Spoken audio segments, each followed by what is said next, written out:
여러분들은 지금 우리 우한폐렴 이 사태를 어떻게 바라보시나요?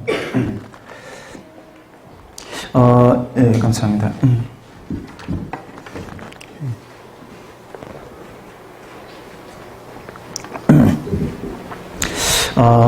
지금 이 우한폐렴 사태가 완전히 뭐 이렇게 전 세계적으로 이렇게 일어나고 있잖아요.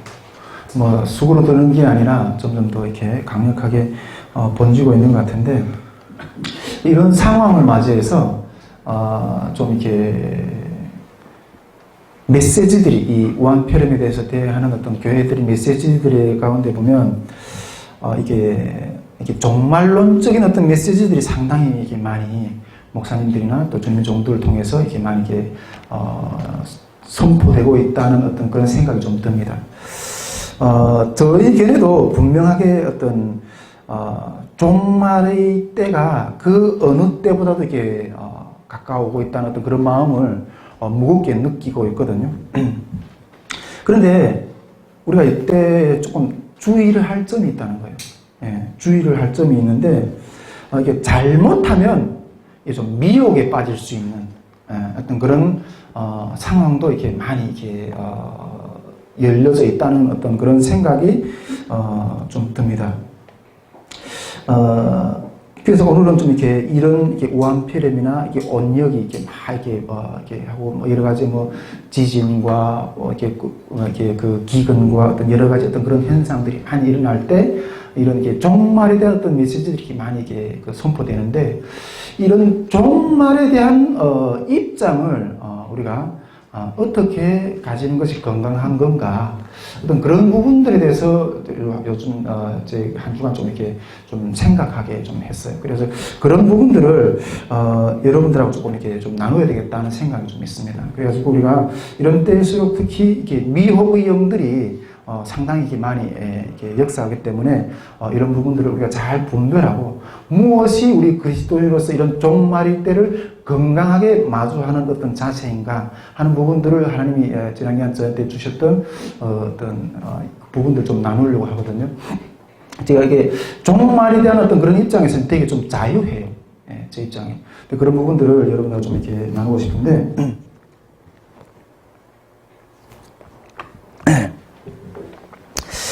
우리가 이게 성경이 말하는 어떤 마지막 때의 어떤 마지막 때는 성경은 이렇게 여러 가지 징조들을 하나님께서 주시겠다고 이렇게 여러 성경 여러 구절들에 대해서 이야기하고 있거든요. 특히 어떤 그 마지막 때의 여러 징조들 중에서 한 가지는 이렇게 자연재해, 자연재해에 대한 부분들을 성경은 많이 이렇게 이야기를 하고 있어요. 뭐 자연재해라는 게 전쟁이라든가 기근이라든가 온역이라든가 지진이라든가 하늘의 어떤 큰 징조들이 나타날 거다. 어떤 이런 말씀들을 성경은 마지막 때 이런 자연적인 어떤 그런 징조들이 많이 일어날 것에 대한 어떤 이야기들을 하고 있어요. 이런 현상들을 성경은 마지막 때의 징조라고 분명히 이야기하고 있거든요. 마지막 때의 징조라고. 그런데 여러분, 이런 현상들은 역사 속에서도 계속 있어 왔어요. 중세 때도 있었고 고대 때도 있었고 지진과 기근과 온역과 어떤 이런 현상들이 역사 속에는 계속 반복적으로 있었어요. 반복적으로 있었어요.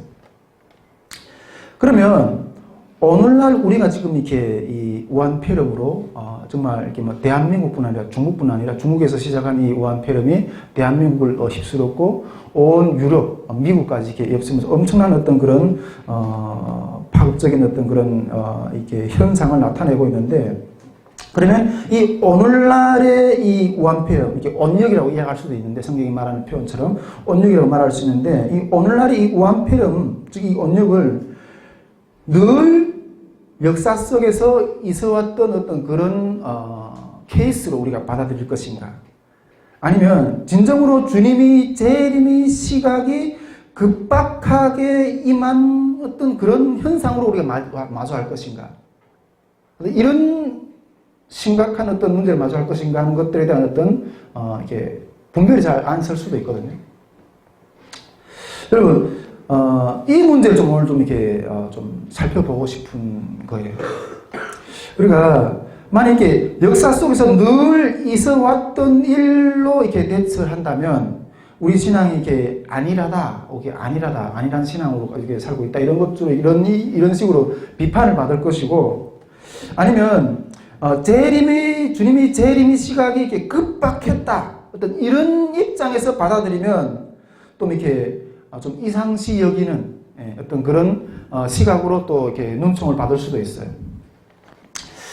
제가 지난 시간에 이 하나님 주셨던 어떤 그런 마음에 대해서 이렇게 좀 나눴었는데, 실제로 영적으로 봤을 때는 지금 우한폐렴이라는 이 온역이 우리에게 임한 것은 정말 재림의 때의 어떤 급박한 때임은 분명하다는 거예요.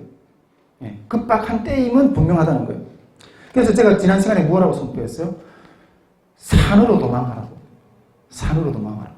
온 세상은 지금 이렇게 물로 이게 지금 다 잠겨 있는 그 물 속에 이 지구상 모든 인구가 지금 이렇게 익사할 수밖에 없는 어떤 그런 상황의 가운데 있는데, 이때 우리가 살아남으려면 그 물에 잠겨 있지 않는 산으로 도망해야 된다고 주님이 지난 주에 저에게 주셨던 마음을 여러분들하고 나눴어요.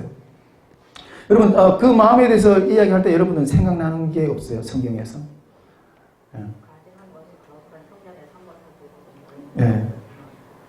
그런 말씀도 있지만은, 우리가, 제가 이렇게 그런 마음을 딱 주님께서 받으면서, 노아의 홍수 때가 생각나더라고요.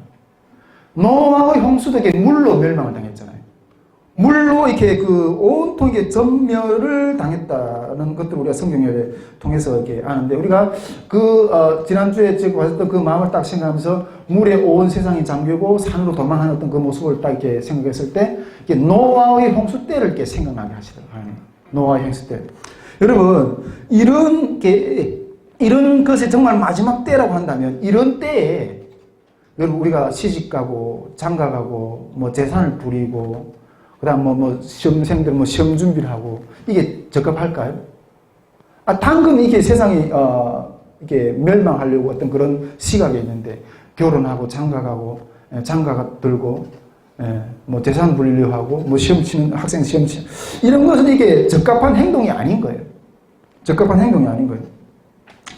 그런 것처럼 분명히 지금 주님이 이 우한폐렴을 통해서 우리에게 주신 어떤 부분들은 분명하게 주님이 재림의 징조의 어떤 그러한 일환이라는 부분들에 대해서 라는 어떤 그런 부분들은 분명히 저는 이렇게 믿어 의심치 않아요. 또 하나님이 그런 마음을 주셨고, 그렇다면 우리가 지금 이 온역의 때, 이 우한폐렴의 때를 정말로 주님이 재림하는 그 시각이 임박했다, 이렇게 받아들일 것인가? 아니면 역사 속에서 늘 있어왔던 어떤 자연재해의 어떤 그런 것으로, 그러니까 너희가 이게 정신을 차리라는, 또 이제 또 다음 기회가 있으니까 그런 정신을 차리라는 어떤 정도의 경고의 정도로 또 주신 어떤 그런 메시지일까? 이 두 가지 입장에서 여러분은 어떤 입장을 이렇게 취하고 싶어요? 어떤 입장을 취하고 싶습니까? 그런데 제가 봤을 때는 좀 이런 부분들이 좀 생각나더라고요. 야, 이게 정말로 주님이 재림의 때가 가까웠다, 이렇게 받아들이는 분들은 있잖아요. 이렇게 생각하고 이렇게 받아들이는 사람들의 어떤 현상을 좀 이렇게 주변 쭉 이렇게 보면, 또 그런 메시지들을 이렇게 선포하시는 분들을 이렇게 쭉 보면, 이 성경을 엄청나게 이렇게 파헤치더라고요. 성경을 엄청나게 연구하더라고요. 이게 성경에 우리가 이렇게 다니엘서라든가 계시록이라든가, 계시록에 7년 대환란이고 휴고가 어떻고 이런 천년 왕국이 이런 이야기들이 엄청나게 많잖아요.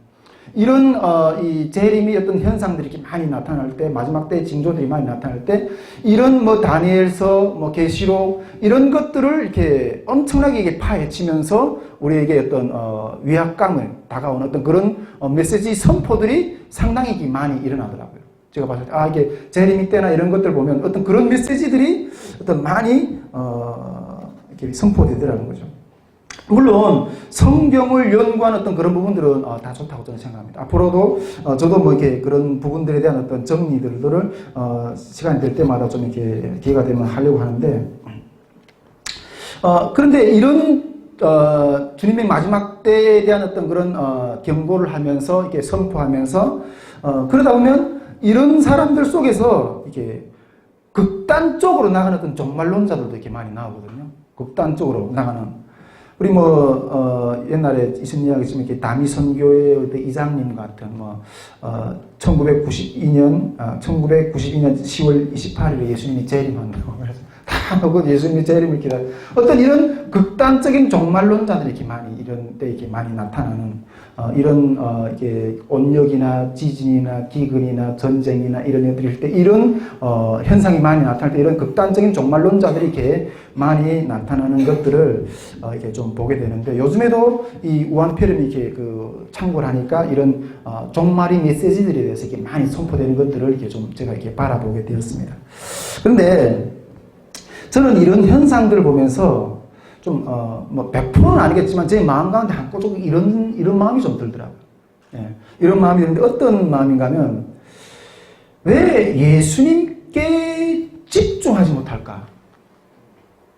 왜 주님께 집중하지 못할까? 하는 어떤 그런 마음들이 좀 든다는 거예요. 좀, 그러면서 좀 마음이 좀 이상한 마음도 들어요. 왜 저런 사람들 이렇게 말 공부만 하지 하는 생각이 좀 들어요. 말 공부만 하지. 저에게는 지금이 7년이 대환란이고, 적그리스도의 세력하고 몸부림치면서 싸우는 어떤 그런 때예요. 저를 아시는 분들은 아시겠지만, 여러 가지 가정적으로도 어려운 부분도 있고, 또 기도 제목이 상당히 많은데, 실제로 이렇게 하나님이 영의 일과 육의 일이 어떤 것인가 를 분명히 깨닫고 육의 일을 쫓지 않고 하나님이 영의 일을 쫓을 때 이 육의 일이 얼마나 이 하나님을 대적하는가 하는 것들에 대해서 우리가 분명히 알 수 있어요. 이것이 적그리스도와의 엄청난 몸부림이 싸움이구나.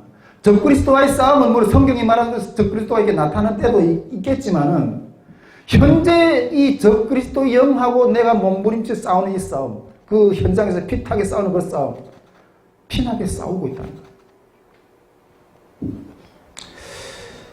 나는 지금 예수님이 언제 오실까 기다리고 있는 게 아니라 이 재림이란 주님이 재림한다는 어떤 심판했던 그런 것을 생각하면서 우리가 이렇게 주님이 때를 기다리면서 이렇게 하는 어떤 그런 모습이잖아요. 그런데 제 마음 가운데는 지금 예수님이 언제 오실까 하는 것을 기다리는 것이 있는 것이 아니라 나는 지금 주님과 함께 주님이 아파하는 땅을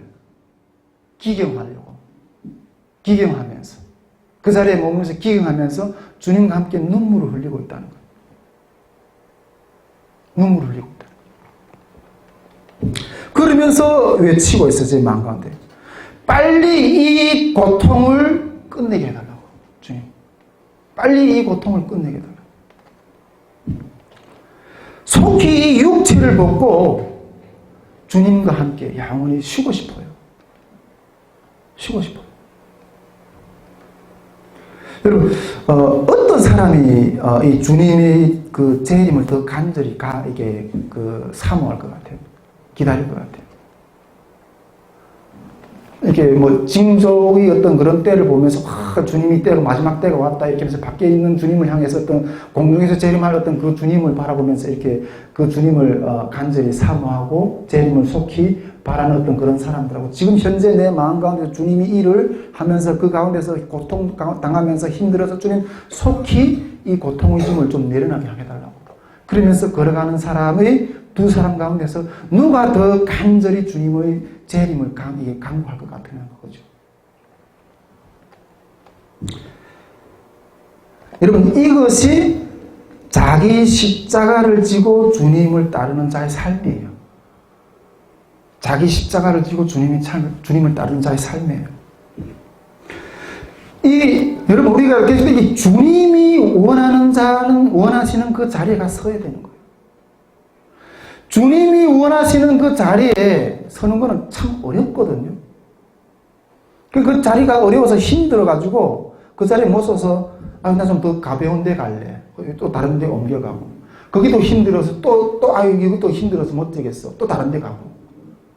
근데 이런 사람들이 마음 가운데 주님의 진정한 음성이 들릴까요? 세상에서 여기서 오늘은 세상의 소리가 더 크게 들리겠죠. 온역이 오늘날에는 어떻게 번졌고, 전쟁이 어디서 저쪽에서 이렇게 일어났겠고, 지진이 어떻게 일어나고, 이런 것들의, 이런 소리들의 귀가 더 귀에 열릴 거라는 마음이 좀 들거든요. 여러분, 이 주님과 함께, 주님이 우리에게 주신 자기 십자가를 두고 걸어가는 사람들은 이 세상의 소리에 크게 마음을 뺏기지 않아요. 세상에 무슨 전쟁이 터졌다, 그리고 우한폐렴이 어떻게 해서 막 세상을 창궐한다, 이런 것들이 크게 보이지 않아요. 크게 들리지 않아요. 이런 소리들이 크게 들리지 않아요. 어떻게 해서나 주님이 지금 나에게 맡겨주신 그 작은 일, 그 작은 일을 하다가 그냥 몸부림치면서 그 일에만 집중하는 거예요. 그 작은 일에 집중하면서 그 일을 잘 충성스럽게 감당하는 것이 주님이 오시는 날에 주님 앞에 드릴 내가 정성껏 그냥 꽃다발이라는 걸 알거든요. 주님 앞에 그 정성껏 드린 열매라는 것을 알거든요. 그 열매를 들고 주님 앞에 서게 되는 거예요. 그 열매를 두고. 여러분, 우리 성경에 보면 마태복음 24장 41절에 보면 이렇게 주님이 재림의 때에 대한 어떤 24장의 어떤 그런 현상들을 많이 이야기하잖아요. 그 중에서 한 가지 부분을 보면 마태복음 24장 41절에 보면 일을 하다가 주님을 맞이한다는 거예요. 두 여인이 맷돌을 갈고 있잖아요. 맷돌을 갈다가 하나는 들림을 받고 하나는 버림을 받는 거예요. 주님이 주신 일을 열심히 하다가 일을 하는 중에 들림을 받는 거예요.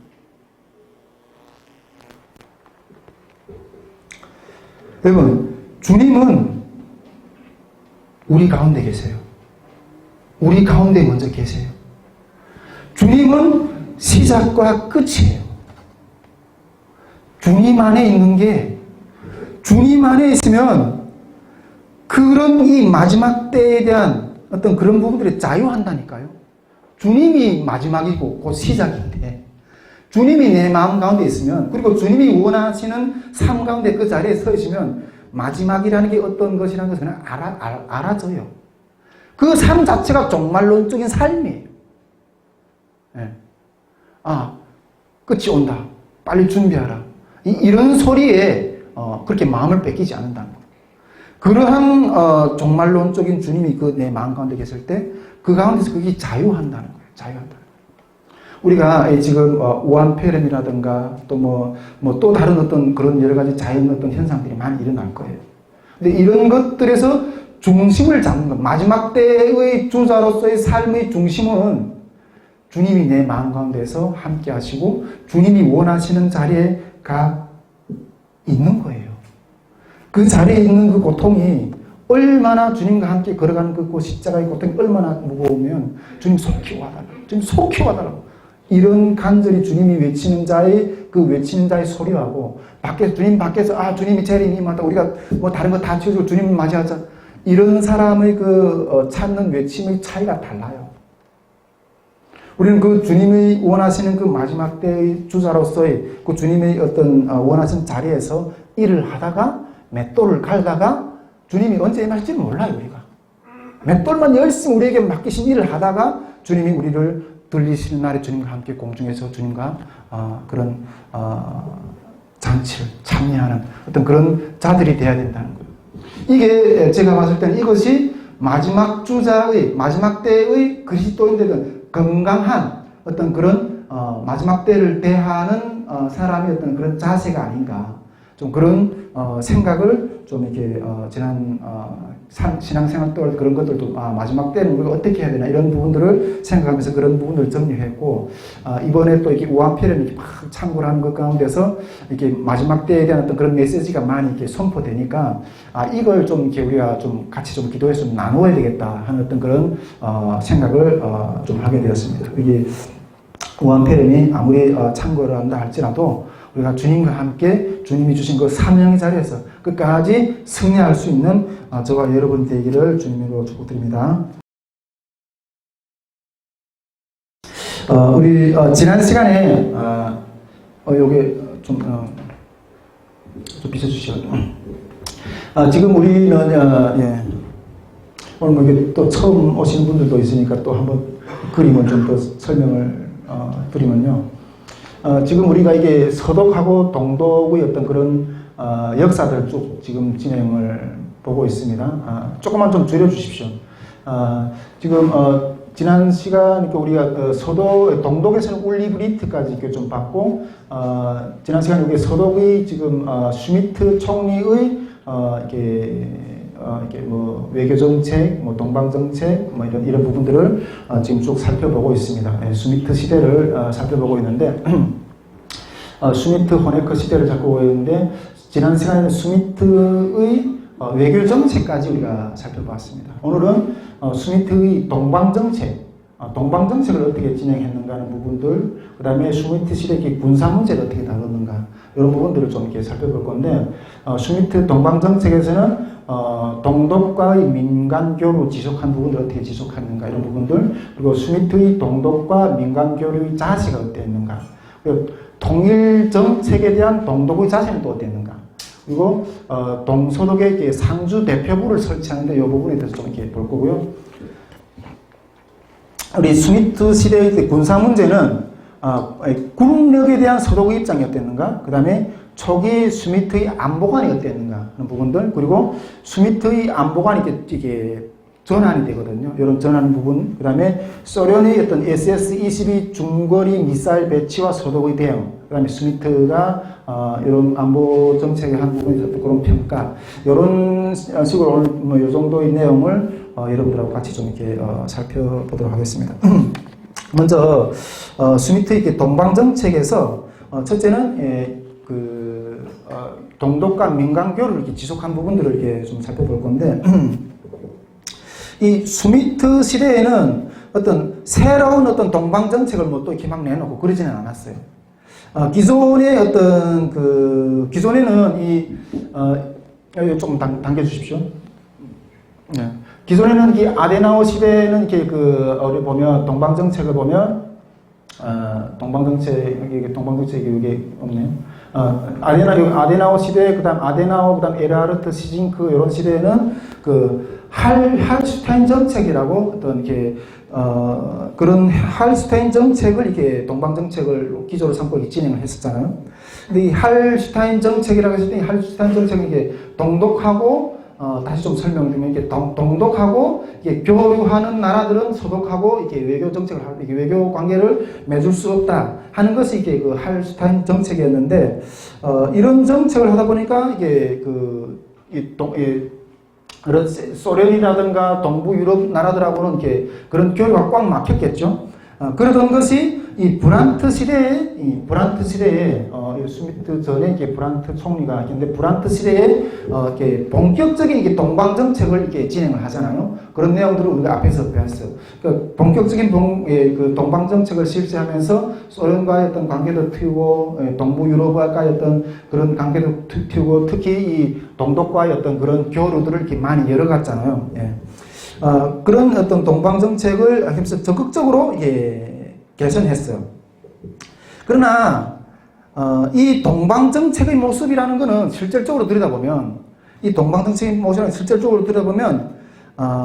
동독과 다른 공산권 국가에 대한 정치적인 양보하고 그다음에 계속되는 경제 원조 말고는 다른 선택의 여지가 없었어요. 소련하고 관계, 그 다음에 뭐 동독하고 관계 이렇게 동방 정책을 이렇게 냈다 밀기는 했지만은 이게 실제로 그 안에 들어보면 다 양보를 한 거예요. 소련이나 동독이나 이런 것들에게 다 양보 말고는 어떤 다른 선택할 수 있는 동독은 이렇게 서독이 다른 선택할 수 있는 그런 여지들이 없었어요. 그러다 보니까 1974년 이후 이 새 동방 정책의 결과, 우리 그 슈미트가 1974년도에 취임하잖아요. 이 1974년도 이후의 이게 새 동방 정책의 결과는 이 동방 정책의 결과는 한편으로는 늘 동구권 국가들이 압력에 시달리면서 동구권 국가들이 압력에 시달리면서 그리고 그나마 있는 민간 베이스들을 그냥 민간인들이 하는 어떤 그 접촉하는 그런 베이스들을 조금씩 늘려가는 노력을 지속하는 것 정도밖에 안 됐던 거예요. 늘려가는 그런 것들 정도밖에 안 됐다는 거죠. 여기서 한번 한 가지 좀 이렇게 질문을 좀 드리고 싶은데, 그러면 이런 모습을 어떻게 바라봐요? 여러분들이 바라보기에는 어때요? 이 동방정책이라고 해서 이게 브란트 시대에 이렇게 했는데, 계속 이 동독이나 어떤 소련이나 이런 나라들이 어떤 그런 압력만 받을 뿐이지, 그리고 이렇게 민간 분야의 어떤 그런 교류 정도만, 그냥 이렇게 계속 손해만 보는 거예요. 이런 정책을 이 브란트 시대에 이어서 슈미트도 계속 이렇게 민간 교류의 어떤 손해만 보는 어떤 그런 정책밖에 진행을 못했다는 거죠. 근데 이런 모습이 여러분들이 보기에는 어떻게 느껴지는가 하는 거죠. 지금 한국 정부가 북한을 이런 식으로 이렇게 교류를 한다.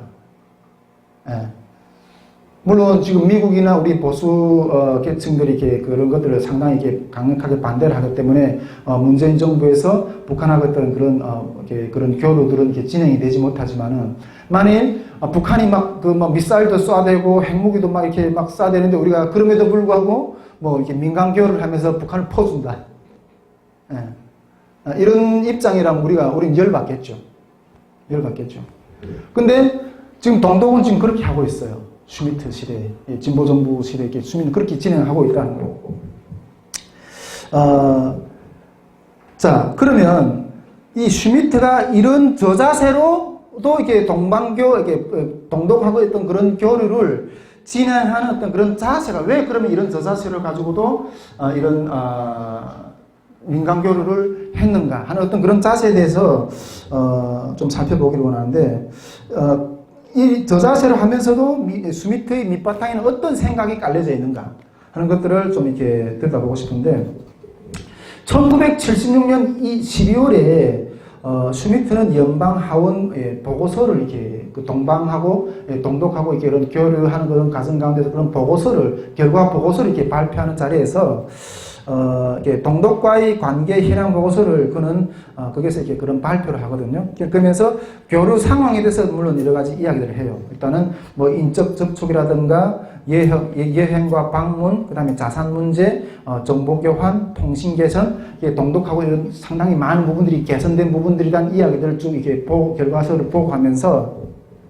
그러면서도 이 슈미트는 이 동방 정책에 대한 입장을 거기서 표현해요. 거기서 이 슈미트는 이렇게 이야기하면서 어떤 생각을 나누는가 하면, 서독 정부는 동독에 대해서 하등의 어떤 환상을 가지고 있지 않다는 것에 대해서 강조를 해요. 이런 교류를 하면서도 손해라는 어떤 그런 교류를 하면서도 서독 정부는 동독에 대해서 어떤 하등한 어떤 그런 환상을 가지고 있지 않는 것에 대해서 분명히 이야기해요. 그러면서 뭐라고 말하는가 하면, 동독 지도부는 우리 정부를 없애고 패배시키는 것을 장기적인 목표로 추구하고 있다. 동독 정부는 우리 정부를 없애고 패배시키는 것을 장기적인 목표로 추구하고 있다. 우리는 그것을 알고 있다고 말하고 있어요. 우리는 그것을 알고 있다. 그러면서도 우리는 이와 같은 동독의 사회주의 통일당이 생각이 마음에 들지는 않지만은 그러려니 하고 두고 보고 있다는 거예요. 그러려니 하고 두고 보고 있다는 거예요. 그렇다면 반대로요. 그렇다면 동독 지도부도 우리가 민족 통일을 이루어내고야 말겠다는 생각을 하고 있는 것을 말리지 못한다는 사실을 참고 견뎌야 할 것이다.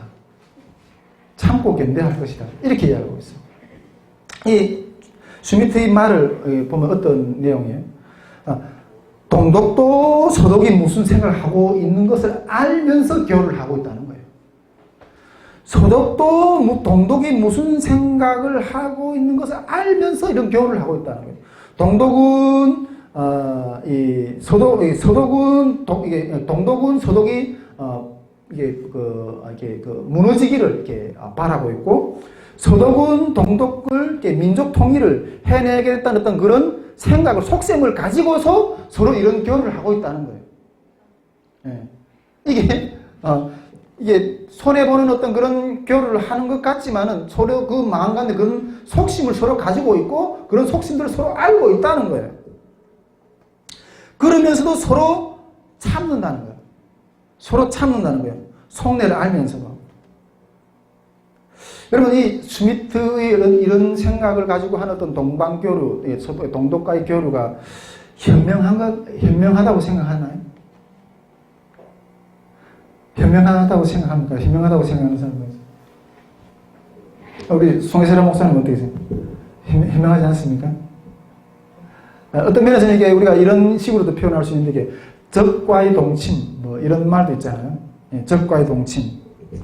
그럼 적과의 동침이 나은가요? 아니면 완전한 이게 배척하는 자세가 나은가요? 이 동독하고의 어떤 그 문제에서. 우리도 뭐 북한하고 이런 서로 그런 생각을 알면서도 적과의 동침한다는 어떤 그런 마음을, 적과의 동침은 언제든지 이렇게 갈라설 수 있는, 자기 이슈만 챙기고 할 수 있는 그런 입장이거든요. 이런 적과의 동침하는 자세로 그냥 이렇게 지내는 게 있어요. 이게 슈미트는 하는 게 좀, 아니면 완전하게 배척하는 것이 더 유익한가 하는 거죠. 그런 질문을 좀 들어보는 거예요. 어느 것이 유익하다고 생각합니까? 적과의 동침 필요한다? 예, 슈미트 어쨌든 그런 이런 그 슈미트는 뭐 이렇게 동독과 민간 교류를 하면서도 이 속에 내쓰는 그런 자세를 가지고 손해 보는 것 같지만, 외적으로 손해 보는 것 같지만은 그런 자세로 이게 교류를 했다는 거예요. 자, 우리 그러면 이렇게 통일 정책에 대한 동독의 자세는 그럼 어땠는가? 이거 뭐 간단하게 좀 들어보면 좋겠는데, 우리가 1981년 호네커는 동독의 총리 그때 호네커거든요. 이 호네커는 1981년 동독의 어떤 당 전원 대회에서 발언을 한 가지 한 것이 있어요. 그 발언을 보면 동독의 통일 정책이 어떤가 하는 것들에 대해서 분명히 이렇게 나타나고 있거든요. 그 어떤 내용으로 발언했는가 하면, 노동자들이 독일 연방공화국이라는 서독을 말해요. 노동자들이 독일 연방공화국의 사회주의적인 변화를 주도할 때가 되어야만이 양쪽 독일 국가의 통일 문제가 새롭게 논의될 수 있을 것이다.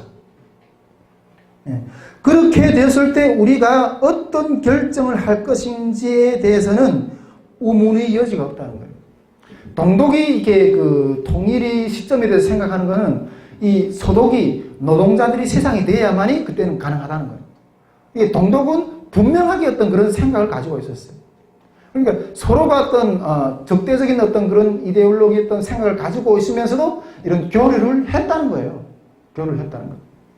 자, 그 다음에 동서독의 상주 대표부에 대해서 좀 이제 보려고 하는데, 이런 생각을 하면서 또 서로가 어떤 관계 개선을 이렇게 진행한 거예요. 관계 개선을. 1974년 5월에 동서독에 이게 상주 대표부를 이렇게 설치해요. 1974년 5월에 서독에는 그때 이렇게 수도가 이렇게 본이었잖아요.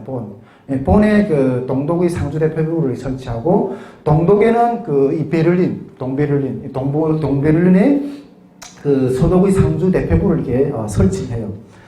근데 이 서로가 이게 각 동독하고 서독에 이렇게 상주 대표부를 설치하려고 합의했던 것은 1972년도에 우리가 기본조약에 대해서 우리가 배웠잖아요. 이게 브란트 시대에 브란트 시대의 이 기본 조약을 맺는 동방 정책에서 기본 조약을 맺는 어떤 부분들에 대해서 우리가 나눴었는데 이 상주 대표부를 설치하는 것은 1970년도 기본 조약에 설치하는 기본 조약의 제 8조에 명시된 것을 그냥 이때는 이렇게 실행을 한 거예요. 실행을 한 거예요. 근데 이때 이런 것들 보면 이때 보면 이 1980년에 호네커의 한 연설을 보면 이 상주 대표부라고 그러잖아요. 이 상주 대표부라는 이 이름을 이 동독의 그 총리 호네커는 되게 이렇게 불편하게 느꼈어요. 불편하게 느꼈어요. 이게 1980년대 호네커가 한 연설에 보면 왜 불편하게 느꼈던 어떤 그런 이렇게 대목이 나오는데 그 연설 내용은 이렇게 이야기하고 있어요. 동베를린과 본의 상주 대표부는 동베를린과 본에 있는 상주 대표부는 독립된 주권 국가들이 관행인 대사를 교환하는 명실상부한 어떤 대사관으로 바꿔야 된다고 했어요. 이 상주 대표부라는 거는 이렇게 다른 말로 대사관이거든요. 그러니까 독립된 주권 국가들 간의 어떤 그런 이렇게 그런 각자 이게 부서를 설치할 때는 대사관을 설치하잖아요. 그리고 여기서 대사를 각 나라의 어떤 대표로 이렇게 파견해서 자기 나라의 어떤 그런 이렇게 의사를 전달하고 대사관인데 여기는 이 대사관이라는 이름을 달지 않고 상주 대표부라고 이렇게 달았어요. 이게 동독의 입장에서 이게 이름이 마음에 안 든다는 거죠. 그러니까 아직도 우리 동독을 너네는 인정 안 해주냐 이런 입장은 불편한 거죠. 근데 그렇지만은 어쨌든 그런 적과의 동침의 어떤 그런 마음을 가지면서도 어쨌든 이런 이 교류를 진행을 했다는 거죠. 서로가 동독에는 서독의 대사관이 있고 이 서독에는 동독의 대사관이 있고. 여러분 이런 모습을 보면서 좀 생각해 보고 싶은데 이게 지금 우리 서울에 북한 대사관이 있다. 서울에 북한 대사관이 있다 이러면 어떨 것 같아요? 우리 서울에 북한 대사관을 이렇게 세우는 거에 대해서 찬성하십니까? 찬성하래? 네. 어떻게 생각해요?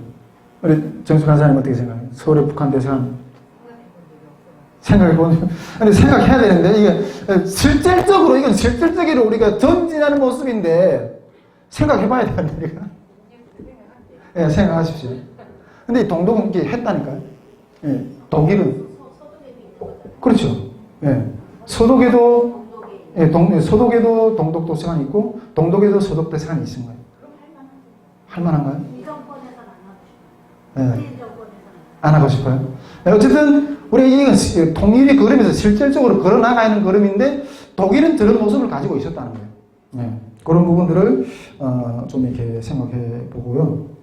자, 이게 스미트 시대의 동방 정책에서 이렇게 진행했던 어떤 이런 모습들, 그런 자세들을 이렇게 좀 살펴봤고, 그 다음에 이렇게 다섯 번째로 스미트 시대의 군사 문제의 어떤 부분들에 대해서 조금 이렇게 좀 나눠보도록 하겠습니다.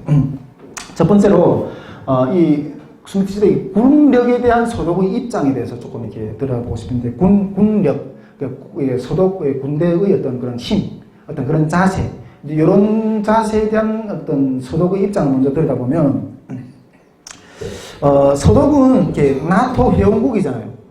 나토 회원국인데, 이 나토 회원국의 일원을 벗어나는 행동을 절대로 하시면 안 된다는, 나토 회원 규정을 철저히 준수해야 된다는 어떤 그런 어떤 입장을 가지고 있었어요. 왜냐하면, 이렇게 뭐 어떤 그 나토 회원국으로서 어떤 회원으로서 철저하게 어떤 그런 준수적인 입장을 준수해야 되고 또 그것에 이제 삐어져 나온 어떤 그런 군사적인 행동 이런 것들을 철저히 이게 하면 안 되는 어떤 그런 입장으로 이게 그런 자세를 가지고 있었다는 거죠. 왜냐하면 우리 과거에 독일은 그 히틀러 때 세계를 이렇게 정복한 어떤 도전을 익힌 어떤 1, 2차 대전의 어떤 그런 엄청난 어떤 그런 사건들이 있잖아요. 그러니까 독일 군대는 이렇게 삐어져 나온 어떤 그런 군사 행동을 하면 안 된다, 철저하게 안 된다 이런 과거의 어떤 그런 물림 때문에 그래서 저는 나토의 어떤 그런 군사 규정 안에서 이렇게 나토의 그 군사적인 규정 안에서 그런 입장을 고수해야 된다는 것이 이게 동독 군부의 어떤 기본적인 마인드였어요. 예, 마인드였어요. 자, 그리고 초기의 어떤 이 스미트의 그 안보관에 대해서 서독의 안보관에 대해서 조금 먼저 좀 들여다보고 싶은데 스미트는 초기에 이 안보를 경제적인 시각에서 바라봤어요. 예, 경제적인 시각에서 바라보고 동서 분쟁의 기본적인 성격인 이 이데올로기 면에서의 의미는 최소화시키려고 했어요. 최소화. 예. 이 동서가 이게 분리된 것은 이게 이데올로기의 어떤 성격이 더 강하잖아요. 그런데 이런 것들은 좀 최소화하고 어떤 게 경제적인 측면에서 어떤 이렇게 안보 문제를 좀 많이 이렇게 풀려고 이렇게 노력을 했다는 거죠. 이게 여러분 이게 이 스미트는 이런 분쟁을 기본적으로 설명할 수 있는 이데올로기 부분을 최소화하려고 했던 것은 여러분 이데올로기라는 게 뭐예요? 이데올로기? 동독과 이 구소련의 어떤 그런 공산권 국가. 그 다음에 이 서독과 이 서부 유럽은 자유민주주의, 시장경제. 이것을 체제를 지키는 어떤 그런 이데올로기가 이런 두 체제가 대립이 되는 그런 부분들이 이데올로기를 말하는 거잖아요. 그런데 이런 부분들은 이게 그 스미트는 이렇게 최소화하려고 했다는 거예요. 최소화. 이렇게 이런 것들을 보면 어떤 면에서 이렇게 스미트가 이런 입장을 먼저 초식에 취했다는 걸 보면 어떤 면에서는 조금 이렇게 그 안보적인 견해에서 조금 모호한 어떤 이렇게 형태가 좀 이렇게 느껴지잖아요. 모호한 입장이 좀 느껴지잖아요. 근데 또 이런 부분들을 우리가 조금 더 심각하게 이렇게 질문을 들이대면 주적이 누군가 하는 거예요. 네, 주적이 누군가 하는 거예요. 이것이 분명해야 되거든요. 네, 이것이 분명해야 되거든요. 근데 이런 부분들이 초기에 스미트는 좀 분명하지 않았다. 좀 그냥 이게 이데올로기적인 어떤 그런 이게 그 분리의 어떤 그런 측면에서 이렇게 접근하는 것이 아니라 이렇게 안보관을 이렇게 경제적인 어떤 측면에서 이렇게 좀 이렇게 해소하려고 하는 이런 짝에서 이렇게 접근했는데 이것은 이렇게 주적이 누군가 하는 것들에 대한 그 부분들에서 좀 분명하지 못한 어떤 그런 부분이 좀 느껴진다는 거예요. 여러분, 우리 주적이 누구예요? 대한민국 주적이 누구예요? 네.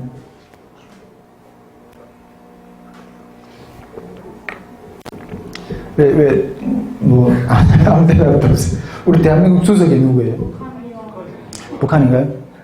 예. 제가 우리 신대원 학부 때 우리 그 학부 한 번은 이렇게 2학년 때인가, 예, 우리 학부 그 북한 선교 동아리 식구들과 같이 중국에 이렇게 비전 트립을 쭉 다녀왔어요. 이렇게 온성부터 해서 이렇게 끝에 신우주 끝이 어디든가요? 단동.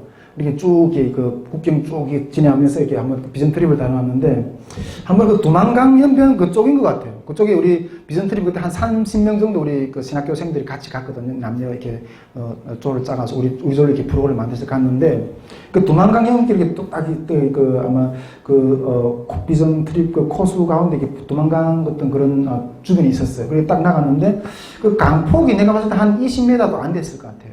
강폭이. 20m도 안 되는데 우리가 딱 나가 있는데 그러면서 그 두만강에서 이렇게 흐르는 물도 바라보고 그다음 북한 쪽에 바라보고 이러는데 갑자기 그 북한 쪽에서 북한 군인들이 우르르 이렇게 몰려오는 거예요. 근데 내가 봤을 때는 그 일반 군인들은 아닌 것 같아요. 어떤 이렇게 군복이랑 아주 이렇게 이렇게 좀 잘 입은 걸 보니까 이렇게 인민군 협수단이라든가 어떤 그런 이렇게 견학하는 어떤 그런 팀들인 것 같았더라고요. 근데 아마 그 지역이 아마 무슨 사적지 같은 어떤 그런 방문 코스였나 봐요. 북한에서도. 그러니까 북한 군인들이 우르르 들어와서 거기에서 확 이렇게 마주보고 됐어요. 한 20m도 안 되는 거에서. 우리도 그 사람들을 바라보고, 그 사람들 우리들 바라보고. 근데 그 사람들은 이렇게, 저기 아마 이렇게, 남한에서 온 사람들이라는 걸 알고, 이게 좀 이렇게 집중해서 바라보고 이러지를 못하더라. 아마 통제에서. 그래서 근데 좀 비끈비끈하면서 바라보더라고요. 그런데 우리도 그때 이렇게 바라보면서 저도 솔직히, 탈북해서 지금 막 10년 이상 돼서 겨우 지금 북한의 어떤, 북한 사람들 쪽에 눈에 보는 어떤 그런 현실이었거든요. 저는 속으로 이게 마음이 되게 이게 흥분되기도 하고, 좀 두렵기도 하고, 어쨌든 좀 혼란스러웠어요. 그런데 내 뒤에서 우리 같이 우리 동아리 있던 그 전도사님이 한 분이 북한 군인들을 바라보면서 그렇게 말하는 거예요. 전쟁이 일어나면 우리가 저 사람들하고 싸워야 된다. 와, 전쟁이 일어나면 우리가 저 사람들하고 싸워야 된다. 지금, 우리는 이게 그 비전투를 봤는데, 이게 적과 이렇게, 적이, 주적이 누군가, 이 시각이 우리 한국 신학생들한테는 그런 시각이 벌써 탁 들어오는 것 같더라고요. 그래서 저는 솔직히 그 이야기 뒤에서 딱 들으면서 속이 좀 섬찟하더라고요. 예, 섬찟하더라고요. 어쨌든, 이 스미트가 이렇게 그 경제적인 측면에서 이렇게 그 동방의 어떤 안보 문제를 이렇게 풀려고 했던 거는 분명한 어떤 주적에 대한 어떤 이 부분의 개념을 좀 흐릿하게 하는 어떤 그런 부분들이 분명히 있다는 거죠. 그럼에도 불구하고 이 스미트는 이런 애매한 입장에도 불구하고 그렇다고 해서 소련을 잠정적인 유업으로 이렇게 고려하지 않았던 건 아니에요. 그러나 이렇게 좀 이렇게 분명하지 않지만은 적이라는 인식을 하면서도 어쨌든 이게 경제적인 결속 관계를 통해서 이런 긴장을 완화하려고 하는 어떤 그런 시도를 했다는 거죠. 네. 우리가 뭐 경제적으로 이렇게 결속이 되면 이게 쉽사리 이렇게 싸울 수도 없잖아요. 중국하고 미국이 이렇게 엄청나게 이게 경제적인 결속이 되어 있다 보니까 이렇게 막 함부로 이렇게 싸울 수 있는 어떤 그런 부분도 좀 크게 피하고 좀 그런 현상도 볼 수 있잖아요. 그러니까 어쨌든 이게 경제적으로 이렇게 결속이 되어 있으면 크게 이렇게 싸움이 이렇게 이런 부분들 좀 많이 방지할 수 있는 어떤 그런 부분들이 있기 때문에 아마 스미트는 아마 이런 안보 문제를 경제적인 교류나 이런 결속을 통해서 좀 해결하려고 하지 않았나 어떤 그런 생각을 좀 가지고 있다. 이것이 스미트가 초기 스미트가 가지고 있었던 이게 소독에 대한 어떤 안보관의 어떤 그런 입장이고 그런 자세였어요. 그런데 이런 스미트의 안보관이 이렇게 바뀌거든요. 스미트의 안보관이 이렇게 바뀌거든요. 그 부분을 좀 더 이렇게 들어보고 싶은데, 원래는 이렇게 스미트는 이렇게 소련에 대한 생각은 좀 그런 마인드를 가지고 있었어요. 소련은 미국과 서방을 적으로 간주하고 있지 않다고 생각했어요. 아까 내가 앞에서 이렇게 주적이라는 이익을 이야기했는데, 이 소련은 이 서방이나 또 미국에 대해서 이렇게 적으로 간주하고 있지 않다는 거예요. 이런 생각을 이렇게 스미트가 이렇게 가지고 있었다는 거죠. 초기에는. 또한 소련은 자기들 말고는 힘의 중심이 존재한다는, 다른 힘의 중심이 존재한다는 것을 받아들이는 것을 인정하지 않았다는 거예요. 소련은 미국이나 이런보다는 자기보다 힘이 약하다. 자기네가 힘이 중심이다. 이런 생각으로 지금 소련이 지내고 있다. 이런 생각으로 소련이 지내고 있다. 이렇게 생각했다는 거죠, 스미트도. 그런데 이 슈미트의 이 초기에 가지고 있던 이 안보관이 이렇게 확 바뀌는 어떤 그런 결정적인 어떤 사건이 터지게 되거든요. 그러나 이런 슈미트의 주장이 이렇게 바뀌는 사건이 1977년에 이렇게 혀를 차는 심정으로 슈미트가 혀를 차는 심정으로 나토가 확실한 군사적인 억제력을 충분히 확보해야므로 이렇게 힘의 균형을 잡아야 된다는 어떤 그런 생각으로 이렇게 좀 바뀌는데 그것이 이렇게 여쭤볼 건데 이게 소련이 SS-20 중거리 미사일 배치가 이렇게 함으로써 어떤 그런 생각을 확 바꾸게 돼서 이 소련이 SS-20이라는 중거리 미사일을 배치하는데 이것을 배치함으로써 소독의 어떤 생각이 바뀌거든요. 그 대응이 바뀌는 요걸 좀 보고 싶은데 소련은 1974년 소련 1974년도에 SS-20이라는 새로운 중거리 미사일을 배치해요. 소련에다가. 이 SS-20의 어떤 중거리 미사일 성능을 먼저 여기서 좀 이야기를 하면 지금 뭐 군사 전문가는 아니지만 뭐 이렇게 책에 기록된 대로 이렇게 좀 설명드리면 일단 이 미사일 중거리 미사일의 성능을 이야기하면 사거리가 4,700에서 5,000km나 된대요. 사거리가 4,700에서 5,000km나 되는데 이 중거리 미사일의 위력은 이 히로시마급의 핵무기를 여러 발 장착이 가능한 어떤 그런 발사체라는 거예요. 발사체. 여러분 우리가 핵 위협을 하려면 두 가지가 준비되어야 되잖아요. 첫째는 이 핵무기. 그 다음에 그 핵무기를 실어서 나를 수 있는 발사체. 그런 것들을 미사일이라는데 이 두 가지가 이렇게 준비되어야 되는데 이 발사체를 지금 소련이 개발해서 지금 배치를 하는 거예요. 전진 배치를 하는 거예요. 이 무기는 이 SS-20의 중거리 미사일은 이 무기는 소련 본토에서 유럽 전역을 타격할 수 있는 이 러시아 본토에서 이쪽 유럽 이 전역을 타격할 수 있는 어떤 그런 사정권 안에 있는 무기거든요. 그 유럽 전역을 타격할 수 있고 소련 본토에서 그러다 보니까 이 서독의 입장에서는 이렇게 엄청나게 위협이 되는 거죠. 이 서독 입장에서는 이 소련에서 자기네 본토를 유럽 전역을 타격할 수 있는 어떤 그런 무기를 개발하고 배치하니까 소련에게 그 서독 입장에서는 이게 그 위협이 상당한 위협을 느꼈던 거죠. 이 SS-20에 대한 미국의 입장은 그러나 이게 SS-20에 대한 미국의 입장은 별로 그렇게 급하진 않았어요. 왜냐하면 미국하고 이 소련은 이게 전략 핵무기 협정을 맺는데 그 전략 핵무기 협정은 해서 이게 사거리 5,500km 넘는 미사일은 개발하지 말자. 사거리 한 5,500이 되면 소련에서 미국까지 이게 타격할 수 있는 거리가 되나 봐요. 예. 그러니까 이게 지금 이 중거리 SS-22 중거리 미사일의 사거리가 5,000km까지 되잖아요. 그러니까 미국까지는 오지 않는 거예요.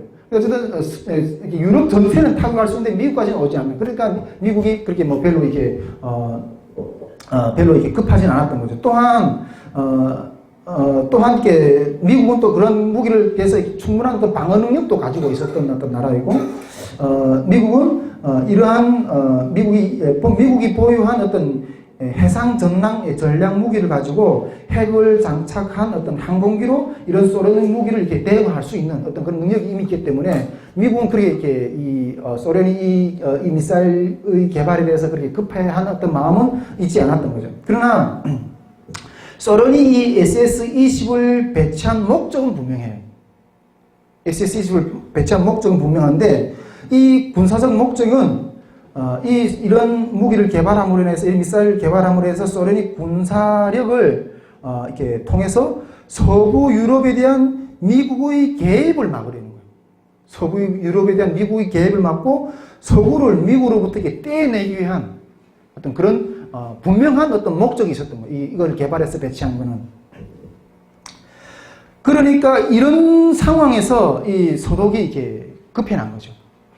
서독이 급해난 거죠. 이 슈미트는 소련이 이 SS-20을 이렇게 딱 배치하고 나니까 이 슈미트는 나토 국가들이 소련의 이 SS-20의 중거리 미사일의 위협으로부터 대처할 방안들을 우리가 마련해야 된다. 우리가 앉아서 그냥 맞을 수가 없다. 이런 방안들을 마련해야 된다고 이렇게 그 대안들을 막 내놓았어요. 그 대안은 뭔가 하면 첫째로는 유럽 국가들 자체가 유럽 국가들 자체로 먼저 이렇게 이런 중거리 미사일을 개발하는 거예요.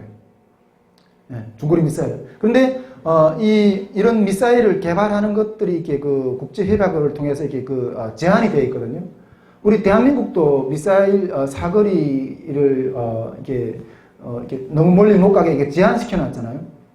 현재 우리 대한민국 미사일 사거리를 최대한 미사일 사거리가 얼마나 되나요? 북한 전역을 타격할 수 있는 800km라고 했나 1500km라고 했나요? 어쨌든 우리도 이렇게 그 미사일 사거리를 얼마든지 누릴 수 있는 어떤 그런 능력이 있는데 그것이 이렇게 미국이나 어떤 그 군사동맹의 어떤 그런 한미 어떤 그런 군사동맹의 어떤 그런 협정에 의해서 그 사거리가 이렇게 제한되어 있거든요. 근데 이게 지금 서독도 이런 이게 서독이나 유럽이나 이런 나토 군사 협정을 통해서 이런 사거리를 미사일 사거리를 이렇게 그 제한하는 어떤 그런 규정이 있기 때문에 이걸 개발할 수가 없는 거예요. 그런데 이 방안으로서 이 슈미트는 유럽 국가들 자체로 이게 중거리 미사일을 보유해야 된다. 소련을 바로 타격할 수 있는, 본토에서 소련을 바로 타격 공격할 수 있는 그런 사거리 미사일을 개발해야 된다. 그러나 만약 이것이 불가능할 경우에 미국의 중거리 미사일을 배치하는 것이 유럽 국가들의 미국의 중거리 미사일을 배치하는 것이 어떤 자전책이다. 이것을 해야지 이 소련이 SS-20의 어떤 그 중거리 미사일을 억제할 수 있는 억제 능력을 갖출 수 있다. 이렇게 하면서 이게 슈미트가 발끈해가지고 이런 것들을 선두에 나서서 이런 정책들을 이렇게 진행을 하려고 해요. 만일 우리가 이게 자체 개발하겠다. 중거리 미사일 자체 개발하겠다. 그러면 미국이나 이게 나토나 이런 것들에서 너 그럼 개발하지 마. 이렇게 압력이 들어올 거 아니에요. 근데 이런 압력이 들어오는 것들에 대해서 이렇게 서독은 또 서독 나름대로 충분하게 할 말이 있는 거예요. 예. 만일 소련이 유럽을 향해서, 소련이 이렇게 유럽을 향해서 이 SS-20의 어떤 그 미사일을 이렇게 발사했을 경우에 그렇다면 우리가 그런 것들을 방어할 어떤 그런 무기를 안 갖추겠으니까 그때 그러면 미국이 유럽을 보호하기 위해서 미국 본토에서 소련을 향해서 대륙간 탄도미사일을 발사해야 되는데 미국이 대신 쏴줘야 되는데 그때 실제로 미국이 그런 행동을 하겠는가 하는 거죠. 실제로. 비유로 말하면 이 소련이 이 유럽을 향해서 칼을 휘둘렀어요. 칼을 휘둘렀는데 미국이 반대편에 있는 미국이 소련을 향해서 총을 쏘아야 되는 거예요. 소련이 칼날은 미국을 향한 것이 아니라 유럽을 향했는데 유럽을 향해서 칼날을 휘둘렀는데 미국이 반대편에서 소련을 향해서 이렇게 총을 쏴줘야 돼요. 이런 행동을 미국이 하겠는가 하는 거예요. 미국이 하겠는가 하는 거예요. 그럼 우리 대한민국이 지금 이렇게 북한의 어떤 핵무기 어떤 그런 이렇게 볼모로 잡혀져 있잖아요. 만약 북한이 이렇게 우리나라 핵을 사용했다. 이렇게 했을 때 미국이 우리 대한민국을 대신해서 북한이나 또 이렇게 그런 데 이렇게 싸워주겠는가 하는 어떤 그런 문제인 거예요. 프랑스가 이렇게 핵 보유를 했잖아요. 핵무기 보유를 했잖아요. 이렇게 나토에서 탈퇴해가지고 핵무기를 보유했잖아요. 프랑스가 핵무기를 보유한 이유도 똑같은 논리예요. 소련이 프랑스에서 핵무기를 발사할 때 미국이 대신 소련에다가 이런 대응을 해주겠느냐. 너는 그런 건 못 해줄 거다. 우리가 그런 것들을 우리 신뢰 못하기 때문에 우리는 나토에서 탈퇴하고 핵무기를 개발하겠다. 그래서 이 프랑스가 핵무기를 개발한 거예요. 핵 개발을 한 거예요. 이런 논리인 거예요. 앞에서 말했잖아요. 우리 대한민국도 똑같은 상황이라는. 대한민국 똑같은 상황이라는.